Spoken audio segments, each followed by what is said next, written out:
요단 서쪽의 아모리 사람의 모든 왕들과 해변의 가나안 사람의 모든 왕들이 여호와께서 요단물을 이스라엘 자손들 앞에서 말리시고 우리를 건너게 하셨음을 듣고 마음이 녹았고 이스라엘 자손들 때문에 정신을 잃었더라.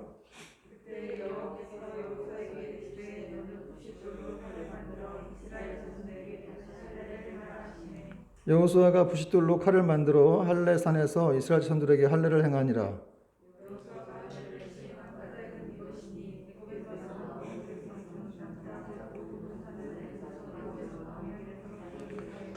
그 나온 백성은 다 할례를 받았으나 다만 애굽에서 나온 후 광야길에서 난 자는 할례를 받지 못하였습니다.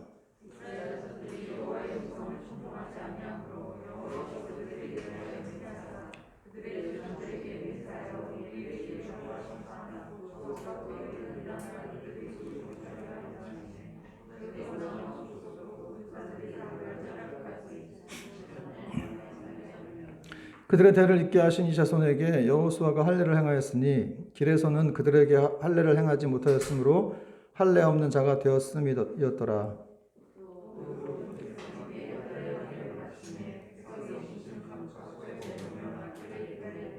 여호와께서 여호수아에게 이르시되 내가 오늘 애굽의 수치를 너희에게서 떠나가게 하였다 하였으므로 그곳 이름을 오늘까지 길갈이라 하느니라.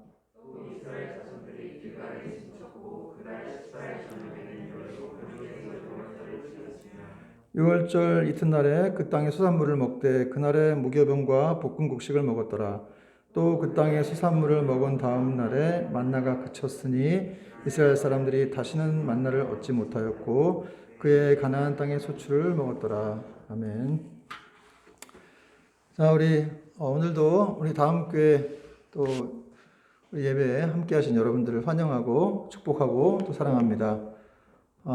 우리 옆 사람에게 한번 이렇게 또 환영한다는 그런 눈빛을 한번 보내볼까요? 눈빛으로, 예. 침팀 안 되니까 눈빛으로 이렇게. 오늘 말씀의 제목은 승리의 비결. 근데 부제는 다시 할례를 행하라. 이런 제목인데, 여러분 이스라엘 백성들은 이 기적의 힘으로 요단강을 건너고 그것을 기념하기 위해서 길갈에 12개의 돌로 이렇게 기념비를 세웠죠. 우리가 지난주 배웠죠. 사실 얼마 전까지만 해도 이 이스라엘 백성들이 걱정 많이 했을 거예요. 도대체 어떻게 저 넘실거리는 요단강을 건널 수 있을까 생각하면서 불가능한 일이다라고 이렇게 여겼을 텐데 그들이 하나님 말씀대로 이렇게 언약궤를 앞세우고 따라갔더니 그리고 강에 발을 디뎠더니 정말로 강이 갈라지게 되었고 그들이 건너가게 되었습니다. 그러므로 여러분 우리가 또 이 말씀을 통해서 배워야 되겠죠. 우리의 경험이나 지혜를 앞세우지 말고 하나님 말씀을 앞세우고 그 뒤를 따라갈 때 이렇게 요단강을 건너고 홍해가 갈라지는 그런 역사와 기적이 일어나게 된다는 사실입니다. 오늘 본문은 이스라엘 백성이 이제 길갈에 진을 쳤죠. 길갈에 진을 쳐서 가장 먼저 이 사람들이 무엇을 했는지를 보여주고 있는 말씀인데요. 이스라엘 백성들이 이 여리고성 앞에 바로 이렇게 적 진지 앞에 여리고 평원이 있었는데 이 평원에 이 사람들이 이렇게 진을 쳤어요. 캠프를 친 거죠. 여러분 200만이니까 얼마나 많았겠어요? 그 사람들이 다 이렇게 진을 치고 있으면서 또 뭘 했겠습니까? 전쟁 준비를 했을 거예요. 그죠? 가나안 땅에 들어가기 위한 전쟁 준비로 바빴을 건데 정말 이 모습은 이 광야교회가 드디어 광야에서 나와서 이렇게 여리고 평지에 다 이렇게 놓여있는 하나님의 그런 아주 멋진 교회의 모습이었습니다. 근데 여러분 이렇게 이 광야에 있던 교회가 나와서 여리고 평지에 있는 이런 모습은 또 이들이 요단강을 건넜다는 사실은 이 가나안에 있는 그 왕들에게 굉장히 큰 충격과 공포를 주었는데요. 그 표현이 이제 1절에 잘 나와 있어요. 1절에 보니까 가나안 왕들이 얼마나 두려웠는지 이 불 앞에 녹은 그 밀초처럼 그렇게 되었다. 이렇게 말씀하고 있어요. 1절 요단 서쪽의 아모리 사람의 모든 왕들과 해변의 가나안 사람의 모든 왕들이 여호와께서 요단물을 이스라엘 자손들 앞에서 말리시고 우리를 건너게 하셨음을 듣고 마음이 녹았고 이스라엘 자손들 때문에 정신을 잃었더라. 오늘 1절에 비슷한 구절이 두 번 나와요. 마음이 녹았고 정신을 잃었다. 마치 그 불 앞에 이런 초들처럼 다 녹았다는 거죠. 이게 이제 이 성경 기자가 굉장히 아주 강조를 하는 거죠. 하나님의 초자연적인 역사를 통한 이 요단강을 건넌 이스라엘 백성들 때문에 여리고 왕들이 완전히 이렇게 그냥 확 기가 죽었다는 거죠. 기가 죽은 정도가 아니라 이렇게 오늘 정신을 잃었다는 표현이 있는데 이 말씀은 원어적으로 보면은 정신이 이렇게 나간 거예요, 밖으로. 정신이 나갔어요. 어떤 사람에게 정신이 나갔다는 말씀은 좋지 않겠죠. 어쨌든 이렇게 가나안 왕들이 너무 두려워갖고 정신이 나갔다는 것이죠. 너무 그 충격에 어찌할 바를 몰랐던 거예요. 사실 가나안 땅에 있는 이 족속들이 보통 나라가 아니죠. 사실은 이 네피림이라고 하는 거대 장신 이런 족속들이기도 하고 또 사람들도 굉장히 많았고 또 모든 성들이 이렇게 다 견고했어요. 그래가지고 웬만한 침략자들이 오더라도 결코 이렇게 이길 수가 없는 그런 구조를 가지고 있는 가나안 족속들이었는데 이 사람들이 이렇게 겁을 먹은 거예요. 한마디로 지금의 뭐 미국이나 이런 중국 정도가 아주 조그만한 나라에 너무너무 겁을 먹고 있는 거예요. 상상이 안 되죠? 근데 그게 하나님 때문이었는데 근데 문제는 뭐냐? 이스라엘 백성들이 이 사실을 몰랐어요. 그래서 그들은 여전히 어떻게 하면 저 가나안 땅에 들어갈 수가 있을까?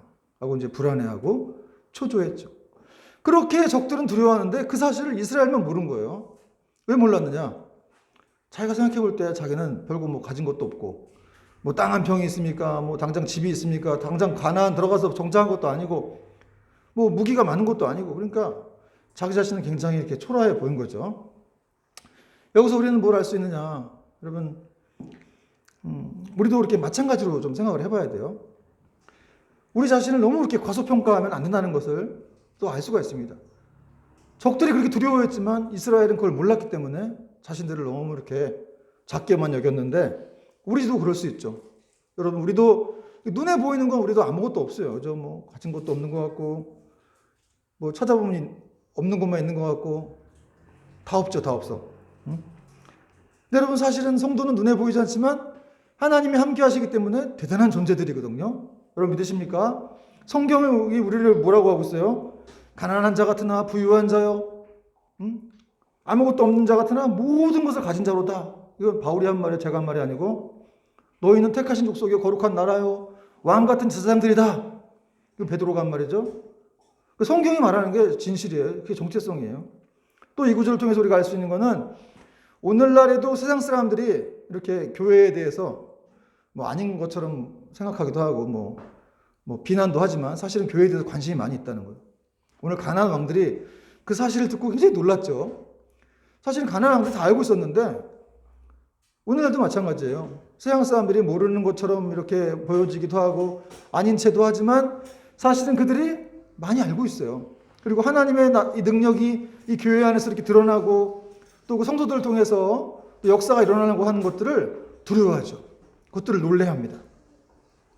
그래서 마귀는 될 수 있는 대로 이렇게 성도들로 하여금 자꾸 이렇게 다운되게 만드는 거죠. 자기들의 문제에 집중하게 만들고 또 이렇게 또 패배의식을 갖게 만들고 좌절하게 해가지고 하나님의 능력을 붙잡지 못하도록 계속해서 마귀는 그런 작업들을 하는 거예요. 그래야만 교회에서 하나님 능력이 나타나지 않겠죠. 여러분 교회는 사람이에요. 성도죠. 그러니까 성도 한 사람의 이런 영적인 건강도가 바로 교회의 어떤 건강도라고 할 수가 있는 거예요. 그러니까 그 교회가 건강한 교회냐 안 건강한 교회냐라고 물어본다면 그 교회 안에 성도들을 보면 되죠. 성도들이 얼마나 건강한가. 거기에 교회는 달려있다는 거예요. 그러므로 여러분 중요한 건 우리가 하나님의 시각으로 바라봐야 된다. 사람의 시각이 아니라. 사람은 뭐 많은 거 좋아하고 능력 있는 거 좋아하고 하지만 하나님은 그렇게 보시지 않죠. 아무리 적다 할지라도 아무리 약하다 할지라도 하나님 볼 때는 거기 군대예요. 그건 군대예요. 여러분 그러므로 우리가 성경적인 관점으로 이 세상을 바라봐야 되고 사람들을 바라봐야 될 점 있습니다. 성경적인 관점을 바라보면 우리는 강한 자들이고 하나님 자녀들로서 또 하늘 기업의 상속자들인 줄 믿으시기 바랍니다. 어둠의 세력들이 떠는 자들이죠. 그리고 이제 가나안 족속들이 이렇게 마음이 녹아가지고 정신을 잃은 이 시점에 여호수아는 공격을 준비하고 있었을 터인데 하나님은 뜻밖의 명령을 또 내리시는데 2절 말씀을 같이 한번 읽겠습니다. 2절 말씀 시작. 그때 여호와께서 여호수아에게 이르시되 너는 부싯돌로 칼을 만들어 이스라엘 자손들에게 다시 할례를 행하라.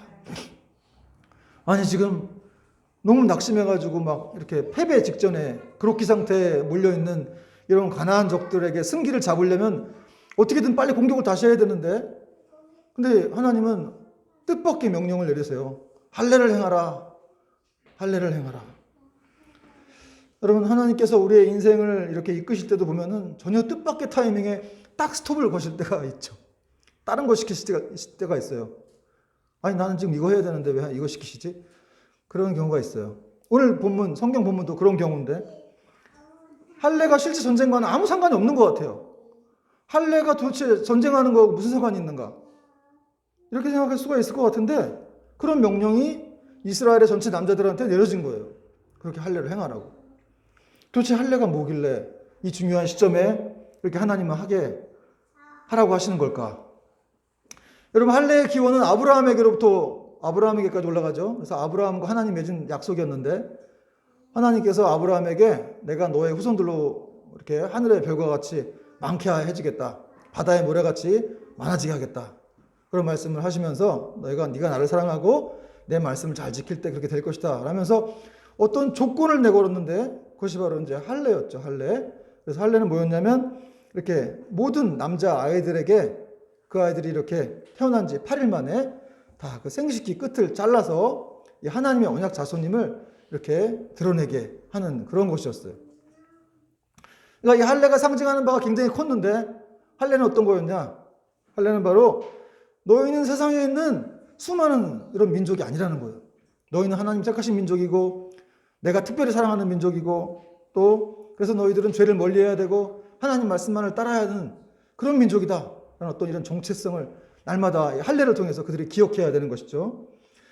그래서 광야에서 근데 그런 걸 하지 못했어요. 할례를 하지 못하고 있다가 이제 가나안 땅에 들어와서 하나님이 할례를 다시 행하라 이렇게 명하신 것인데, 여기 2절에 다시 할례를 행하라 이런 말씀에서 이 행하라는 이 단어의 원어적 뜻을 보면 슈브라고 되어 있어요. 슈브. 샬롬이라는 뜻인데, 이 단어가 시편 23편에 내 영혼을 소생시키시고 라는 단어에 이 소생하다라는 이 단어와 같습니다. 그러니까 행하다가 소생시키다는 거예요. 그러니까 한마디로 이 행하다라는 건 뭐냐면 원래대로 이렇게 회복하게 하고 평안하게 한다. 이런 걸 뜻하는 거였습니다. 그러니까 다시 할례를 행하는 이유는 하나님께서 언약의 죄성취를 이렇게 말씀하시는 거예요. 내가 다시금 너희와 함께 하겠다. 그러니까 이 전쟁은 너희가 할 전쟁이 아니고 내가 해야 되는 거룩한 전쟁이다. 뭐 이런 뜻을 암시하신 거예요. 내포하신 거예요. 그러니까 여러분, 이런 사실들을 통해서 하나님께서 이 가나안 땅에서 이스라엘 백성들이 진정 이스라엘 백성들에게 뭘 요구하시는지를 또 한번 유추해 볼 수가 있는데, 하나님은 이렇게 이스라엘 백성들이 가나안 땅에 빨리 정착하거나 그들이 성공하기를 원하신 게 아니라 사실은 하나님 말씀에 이렇게 순종하는 사람들이 되기를 원하셨다는 것이죠. 또 이렇게 상식과 논리에 맞지 않는다 할지라도 그들이 하나님 말씀 앞에 이렇게 자신의 모든 생각과 계획을 내려놓고 하나님 말씀을 따르기를 원했다는 것이죠. 여러분, 우리는 살면서 보통 이렇게 뭐 성공하길 바라고 빨리 또 정착을 하길 바라죠. 뭐 누구나 다 그럴 겁니다. 어떤 일을 하게 되면 다 성공하길 바라고 정착하길 바라고 안정되길 바라는데, 근데 하나님 우리가 원하시는 거는 그런 성공보다도 사실은 더 이렇게 하나님을 알기를 원하시고 또 그분의 말씀에 이렇게 순종하는 것을 원하신다는 거예요. 저도 이렇게 교회를 개척하다 보니까 빨리 이렇게 좀 성장도 하고 싶고, 그리고 또 뭐 부흥도 하고 싶고 하는 그런 마음이 막 생기더라고요. 근데 제가 이렇게 요 근래 기도를 하면서 하나님 저한테 그러시는 것 같았어요. 직접 말씀하신 건 아니고, 너 왜 이렇게 빨리 성장하려고 부흥하려고 하는 거니? 왜 그렇게 지금 이 상태가 너에게는 어떤 의미가 있는 거니? 왜 이렇게 안정적으로 자꾸 이렇게 지내려고 하는 거니? 뭐 그런 말씀들을 이렇게 주시는 것 같았어요. 그 이유가 뭐니? 그래서 어떻게 하려고? 생각해 보니까 물론 여러분 건강하게 목회를 하다 보면 이렇게 성장이라고 하는 건 자연적으로 오는 그런 선물 같은 건데, 그러니까 시간 지나면 건강하게 목회하다 보면 주님이 주신 선물이에요. 그거는 성장이라고 하는 건. 근데 저는 이제 그거 과정을 다 이렇게 뛰어넘으려고 했던 거죠. 좀 더 빨리빨리. 그 사실은 그 하나님께서 이 화곡동에서 이 다음 교회를 세우신 목적과 계획이 있을 텐데 그거의 의미를 좀 제가 잊어버린 채, 그건 뭐 염두에 두지 않은 채 그냥 이렇게 더 뛰어넘어서 빨리빨리 가고 싶었던 그런 마음도 있었던 것 같아요. 그래서 제가 이 말씀도 준비하면서 할례를 행하라. 아니 지금 전쟁해야 되는데 지금 빨리빨리 들어가서 정복해야 되는데 지금 할례 행하라 그러면 며칠 동안 누워 있어야 되고 도대체 이게 어떻게 뭐 게임이 되겠습니까? 그리고 만약에 그 사람들이 쳐들어오면 어떡할 거예요? 대책이 없잖아요. 여러분 가나안 백성들은 철기 문화였어요. 철기 문화. 오늘 2절에도 나오지만 부싯돌로 너희가 할례를 행하라 그랬는데 그러니까 이스라엘에는 철기가 없는 거죠. 그러니까 돌을 칼로 만들어가지고 행할 정도로 얘네들이 정말 문화가 떨어지는 그런 사람들이었는데 반해서 가나안 백성들은 고도의 문명을 가진 철기 문명, 심지어는 철병국까지 가진 사람들이었죠. 얘네가 쳐들어오면 끝장나는 거죠. 다 몰살되는 건데 그럼에도 불구하고 이렇게 하나님이 할례를 행하라. 왜 그렇게 하셨겠어요? 내가 뒷일을 책임지겠다는 거예요. 그죠? 너희가 싸우는 게 아니고 내가 싸우는 거니까 너희는 그냥 내 말대로만 순종해. 할례가 우스운 것 같아? 이건 나한테 너무 소중한 거야. 나한테 너무 중요한 거야. 그리고 너가 그렇게 할 때 나는 너를 지켜줄 거야. 그런 말씀이라는 것이죠. 여러분 오늘 그래서 여호수아가 순종하죠. 3절에 보니까 여호수아가 부싯돌로 칼을 만들어 할례산에서 이스라엘 자손들에게 할례를 행하니라. 이스라엘의 남자가 70만이었어요. 60만, 70만. 그러니까 할례를 이 사람들이 다 행한 거예요. 그러니까 뭐 이것도 장관이었을 것 같은데 이 할례산이라는 표현이 있는데 산 이름이 아니고 그렇게 이제 할례를 행해서 이렇게 쌓였던 걸 얘기하는 거 그렇게 이제 생각을 합니다. 그리고 말씀드렸지만 이 부싯돌 철기가 없어서 돌로 이런 할례를 행한 것이죠. 그렇지만 이런 식으로 해서 며칠 동안 누워 있었음에도 불구하고 이들은 공격을 받지 않았어요. 이 가나안 백성들이 정말 머리가 있다면 이 제갈공명과 같은 사람이 있다면 이때 공격을 해야 되는데 이 사람들이 이스라엘 백성들이 이렇게 아파가지고 누워 있는지 아는지 모르는지 자기들이 오히려 두려워가지고 꽁꽁 숨어 있었다는 것이죠.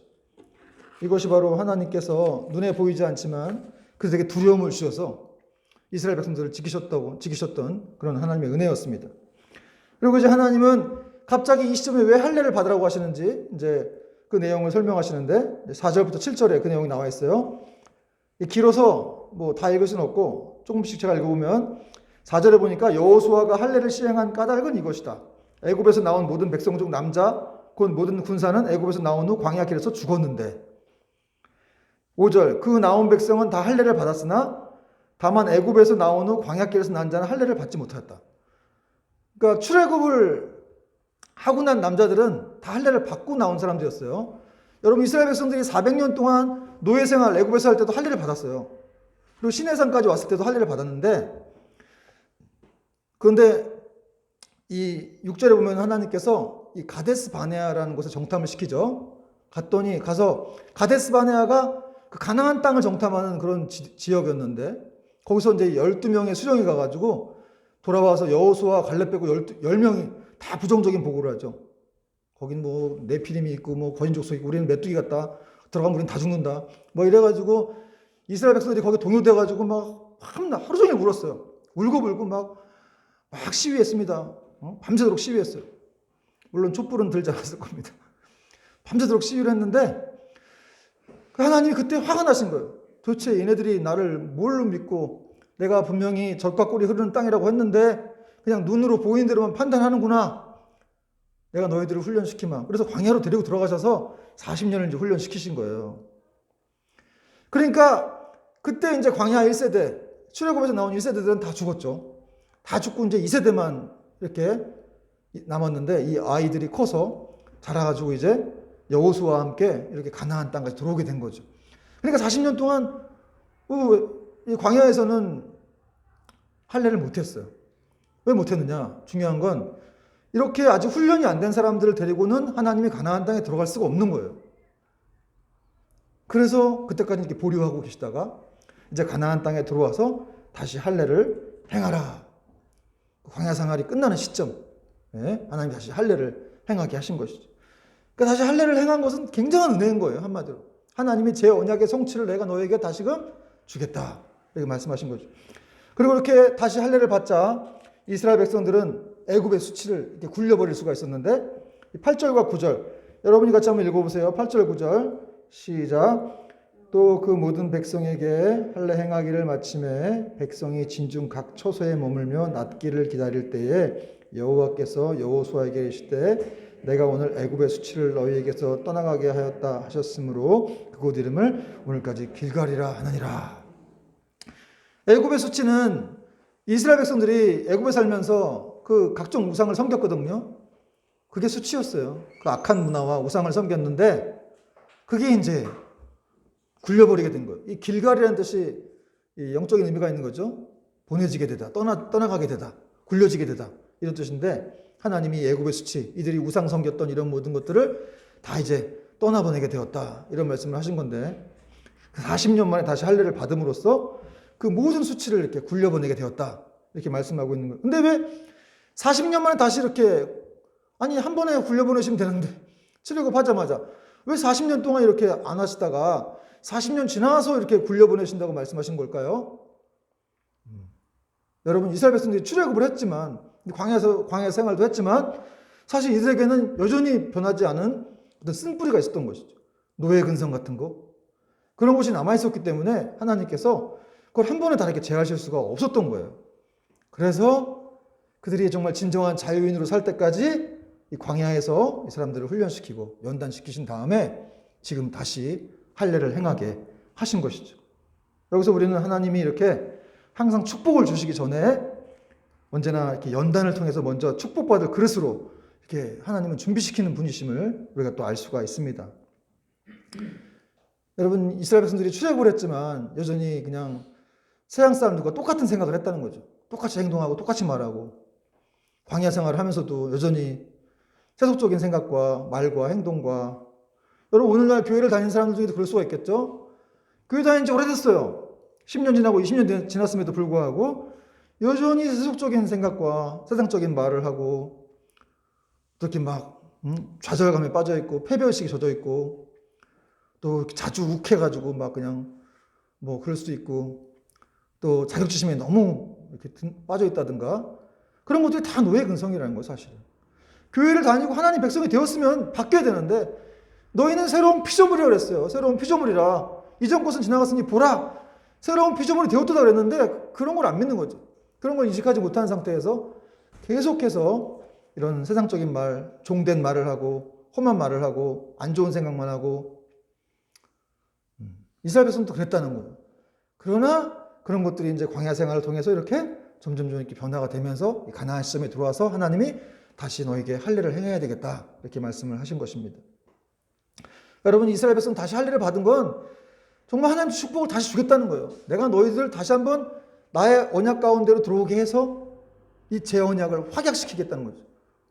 확신시킨다는 거예요. 그래서 너희들이 앞으로 어떤 문제가 이제 발생하든지 간에 내가 너희들을 들어가서 돕겠다. 어떻게 이렇게 새 힘을 이스라엘 백성들에게 부어주시는 것입니다. 그리고 이제 여러분 이 할례가 나중에 신약에 와서는 뭐가 돼요? 구약의 할례가 신약에 와서 세례가 되죠. 세례. 그렇죠? 그래서 이제 이 구약의 할례는 이 다시 할례를 받은 건 이스라엘 백성들이 이 복음의 안식에 들어갈 때 이 받은 것인데 이걸 이제 신령한 할례라고 얘기해요. 두 번째 받은 할례는 신령한 할례.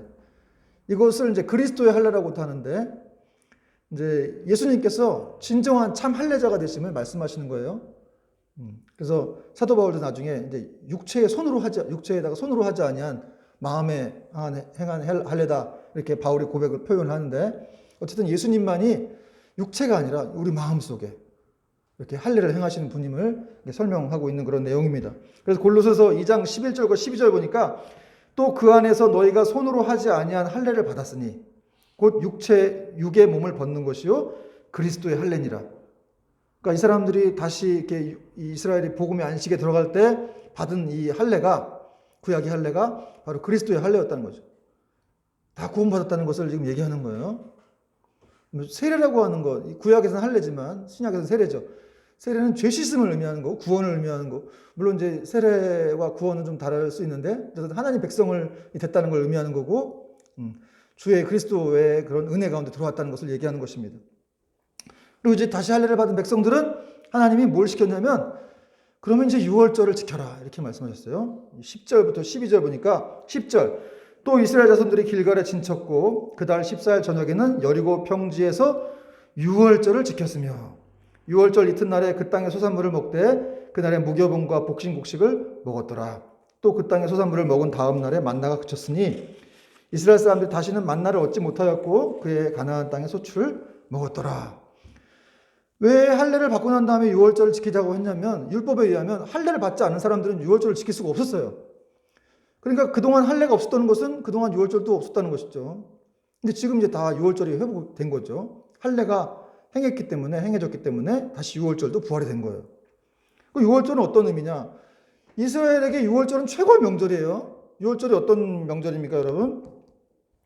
이스라엘이 출애굽을 하던 날 밤에 어린 양의 피를 의지해서 그 이스라엘의 가정의 문지방에 어린 양의 피를 바른 집은 죽음의 사자가 다 피해갔죠. 그리고 애굽에 바르지 않은 애굽의 이런 집들의 장자들은 다 죽었어요. 동물도 다 죽었다고 말씀하고 있습니다. 어떻게 또 애굽의 어린 양의 피를 의지하지 않은 애굽 사람 다 죽었는데 하나님께서 동물까지도 다 그 장자들은 다 죽이셨습니다. 심판이 임한 거예요. 그 심판에서 해방이 된 그 무서운 애굽 역사상 전무후무한 큰 부르짐이 있었던 그날 밤에 이 어린 양의 피로 말미암아 이게 다 이렇게 자기들이 구원을 받게 된 것이죠. 그러니까 이 유월절이라고 하는 건 이스라엘 백성들에게 너무너무 큰 명절이었어요. 그러니까 이걸 반드시 기억해야만 하는 것이죠. 여러분 모든 민족에게 건국 역사가 있지만 이스라엘 민족의 건국 역사는 이 유월절로부터 시작되는 거예요. 보혈의 능력으로부터 시작되는 것이었습니다. 그러니까 이스라엘 백성들이 유월절을 지킴으로써 자신들이 이 세계에서 유일하게 하나님의 백성이라고 하는 정체성을 갖게 되는 거예요. 당시 여러분 신정국가는 이스라엘밖에 없었어요. 하나님이 통치하는 국가. 예수 믿는 우리가 지금 그런 신정국가라고도 할 수가 있는데 그 당시에는 이렇게 하나님 통치하는 민족이 이스라엘밖에 없었죠. 그러니까 굉장한 자부심을 그들은 가질 수밖에 없었고 지금도 유태인들은 굉장한 자부심을 가지고 있죠. 나는 하나님의 자녀, 스페셜하다는 특별한 자녀라는 것이죠. 특별한 백성이라는 것입니다. 그러니까 이것을 기억하고 또 기억해야만 했던 것이죠. 그리고 6월절의 의미란 무엇이냐? 죽음의 천사가 너희들을 피해간 것을 기억하라는 거예요. 그리고 너희들은 그 어린 양의 보혈에 빚진 자라는 의식을 반드시 가져야 되고 또 너희가 이렇게 죄의 종에서 자유케 돼서 구원을 받게 된 것은 너희의 힘과 능력이 아니라 바로 하나님의 은혜였음을 어린 양의 피에 그 능력이 있음을 너희는 반드시 기억하고 앞으로 살아갈 때도 그걸 잊지 말아라. 이런 말씀이었습니다. 이런 의미였어요. 6월절이란. 그러므로 여러분 우리도 이 6월절에 어린 양의 피로 구원받았잖아요. 그죠? 우리도 어린 양의 피로 구원받은 사람들이에요. 그러니까 그 6월절 기념해야 돼요. 그 어린 양을 기념해야 됩니다. 어린 양의 피를 기념하고 그 보혈을 사랑하고 그 보혈을 찬양하고 그 보혈의 능력을 의지해서 선포해야 한다는 것이죠. 여러분 우리 안에서 이렇게 막 죄가 막 이렇게 들끓어오를 때 옛날 모습들이 막 이렇게 올라올 때마다 보혈의 능력을 선포하면 됩니다. 자꾸 죄가 우리를 예전에 지었던 죄가 우리를 막 협박하고 죄책감에 우리를 시달리게 할 때마다 예수님의 보혈의 능력을 선포하는 거예요. 여러분 예수님의 보혈 어린 양의 피를 여러분 액자에 걸어놓고 그냥 가만히 보고만 있는 게 아니라 그 보혈의 능력을 선포하고 사용하라고 하나님 주신 거예요. 이게 여러분 눈에 보이지 않는 것이지만 엄청난 능력이 있습니다. 어둠의 권세가 벌벌 떠는 그런 것이 바로 이 보혈의 능력입니다. 어린 양의 피입니다. 이 죄와 어두움은 결코 우리가 끊어낼 수 없는 힘이죠. 세력이에요. 여러분 죄를 우리 힘으로 끊어낼 수 있어요? 해봤습니까? 다 해봤지만 안 되죠? 안 돼요. 옛사람을 버리는 게 엄청 힘들어요. 저도 25세까지 이제 예수님을 믿지 않던 사람이었기 때문에 저 죄의 옛사람의 이런 부러들이 많이 남아있는 것 같아요. 여전히 남아있어요. 끊기가 너무 어렵습니다. 정말로. 부정적인 생각들, 예전에 또 안 좋은 그런 것들. 이제 믿고 난 다음에 많이 시간이 지나서 지금 많이 없어졌지만 여전히 그런 곳에서 이렇게 악한 마귀가 저의 어떤 이런 단점들, 이런 걸 이렇게 붙잡아가지고 여전히 저에게 협박을 하기도 하고, 니까진 게 무슨 목사야. 너나 잘해. 네가 어떻게 그런 걸 할 수 있겠어. 그렇게 이렇게 한다든지. 굉장히 계속해서 여러분 보이지 않는 영적인 싸움이 치열하다는 것이죠. 그때 여러분 그리스도의 보혈의 능력을 선포하는 거예요. 예수 그리스도의 이름으로 그 보혈의 능력으로 선포하노니 떠나가라. 이런 말씀들을 선포할 때 눈에 보이지 않지만 어둠에서 이렇게 벌벌 떨고 이런 6월절에 이 죽음의 사자가 이들을 피해갔던 것처럼 여러분을 피해간 은혜가 있다는 사실이죠. 또 이제 이스라엘 백성들이 약속의 땅에 소출을 먹고 난 다음에 다음 날에 만나가 그쳤다.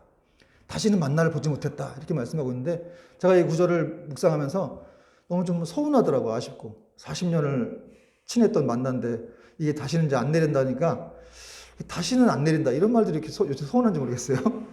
나이를 먹어서 그런지 모르겠는데 다시는 안 온다 뭐 이런 거 이런 게 너무 서운하고 다시는 만나가 안 내렸다. 이스라엘 백성들이 40년 동안 먹었으니까 너무 지겨웠을 수 있겠죠. 만나볶음, 만나찌개, 만나무침 뭐 이렇게 뭐 계속 먹었으니까 뭐 너무너무 힘들었을 것 같긴 한데 근데 여러분 어쨌든 중요한 거는 어쨌든 그 만나가 그친 것이 그 땅에 약속의 땅에 소산물을 먹은 다음날 그쳤다는 거예요. 그러니까 농사 짓고 소산물을 농사까지는 안 지었지만 어쨌든 그 땅에 뭐 밀을 먹었겠죠. 그걸 먹기 전까지는 계속해서 만나가 내린 거예요. 40년 가까이 만나가. 여러분 이스라엘 백성 200만이에요. 200만. 하늘에서 만나가 200만을 먹이려면 얼마 내려야 되겠어요? 그들이 매출하게 먹고 뭐 이게 기적이에요. 이게 기적이야. 40년 동안 매일같이 내려요. 또 토요일 날은 2배가 들어왔어요. 짭짤해. 토요일 날은. 주일 날 안식일을 지켜야 되기 때문에 주일 교회 가야 되니까 일하지 말라고 하나님이 토요일 날 2배 주신다. 여러분 지금은 다를까요? 지금도 똑같이 하나님이 그 살아계신 하나님이 지금도 똑같이 우리에게 역사하신다는 거죠. 광야에서 필요할 때 광야의 양식인 만나를 막 비처럼 뿌려주시고 또 이렇게 약속의 땅에 들어와서는 그들이 또 농사 지을 수 있도록 하나님이 이렇게 또 그 땅에서 난 소산물을 먹게 하시고 그러니까 광야에서도 은혜고 이 땅에서 농사를 지을 때도 또 똑같이 땅에서 나게 하시는 것도 은혜고 다 은혜라는 것이죠. 여러분 우리 하나님은 참 슬기로우신 하나님 아버지시고 언제나 우리의 필요를 채우시고 우리를 도우시는 분. 아주 정확하게 하세요. 정확하게. 뭐 불필요한 것이 없이 다 이렇게 꼭 이렇게 뭐 필요한 것만 다 채워주시고 절대로 안 굶어 죽습니다, 여러분. 안 굶어 죽어요, 진짜로. 하나님이 다 채워주시는 거예요. 그 땅의 소산물을 먹을 때까지 그 40년을 계속 채워주시는 거예요. 물론 뭐 다른 거 먹고 싶을 때도 있겠지만 짜장면 먹으면 되죠. 어쨌든 계속해서 이렇게 하나님이 계속해서 굶어 죽지 않도록 돌봐주시고 만나만 이렇게 내려주시는 게 아니죠. 우리의 인생을 다 돌봐주시는 거예요. 여러분 이렇게 모든 것이 하나님의 은혜임을 우리는 깨달아야 한다는 것이죠. 그러니까 우리가 잘나서 이렇게 혼자 살아가는 게 아니에요. 하나님의 은혜로 살고 있는 거예요. 매일같이 이렇게 양식을 얻고 또 우리가 일하고 뭐 월급은 많지는 않지만 정말 하나님의 은혜 가운데 우리가 살아가고 있습니다. 그걸 잊으면 안 됩니다. 여러분은 어떤 물질관을 가지고 있어요? 모든 것이 다 하나님 것임을 고백하는 여러분 되기를 주님의 이름으로 축원합니다. 마지막으로 여호수아가 여리고성을 이제 어떻게 이렇게 함락시킬 수 있어 쳐다보고 있다가 손에 칼을 든 장수를 만나게 되는데 그 내용이 이제 13절부터 15절까지 나오는데 여호수아가 여리고에 가까이 이르렀을 때 눈을 들어본즉 한 사람이 칼을 빼어 손에 들고 마주 서 있는지라. 나아가서 그에게 묻되 너는 우리를 위하느냐 우리의 적들을 위하느냐 하니 그가 이르되 아니라 나는 여호와의 군대 대장으로 지금 왔느니라 하느니라. 여호수아가 얼굴을 땅에 대고 엎드려 절하고 그에게 이르되 내 주여 종에게 무슨 말씀을 하려 하시나이까. 여호와의 군대 대장이 여호수아에게 이르되 내 발에서 신을 벗으라. 내가 선 곳은 거룩하니라 하니 여호수아가 그대로 행하니라. 하나님께서 여호수아에게 여호와의 군대 대장을 보내셨어요. 그 이유는 뭐예요? 이 전쟁이 하나님께 속한 거룩한 전쟁임을 여호수아에게 알게 하시기 위함이었어요.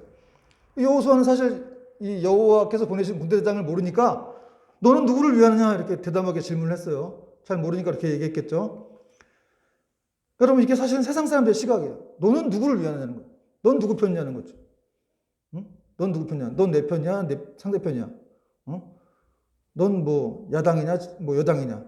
그래서 이렇게 편을 가르는 거죠. 세상 사람들이. 이게 세상 사람 인식인데 그러니까 결국은 누군지 모르기 때문에 잘 모르기 때문에 이렇게 너는 누구 편이냐 이렇게 얘기를 한다는 것이죠. 그리고 여러분 우리는 보통 하나님이 우리 편이라고 생각할 때가 많이 있지만 중요한 건 내가 먼저 하나님 편에 서 있는가 하는 것이 정말 중요하다는 사실이죠. 그럴 때 하나님은 또 우리의 편이 되어 주실 것이기 때문에 그렇습니다. 여러분 링컨 대통령이 이렇게 남북 전쟁이 한창일 때 뭐 많이 예화 들어보셨죠? 링컨 대통령이 남북 전쟁이 한창일 때 이렇게 막 고민을 하고 있는데 어떤 부관이 와가지고 각하 하나님께서 우리의 편이시기 때문에 우리는 반드시 승리할 것입니다. 그렇게 말했더니 링컨이 뭐라고 그랬습니까? 아니 나는 그게 문제가 아니라 우리가 정말 하나님 편에 서 있는가? 난 그게 걱정일세. 이렇게 말했다고 하지 않습니까?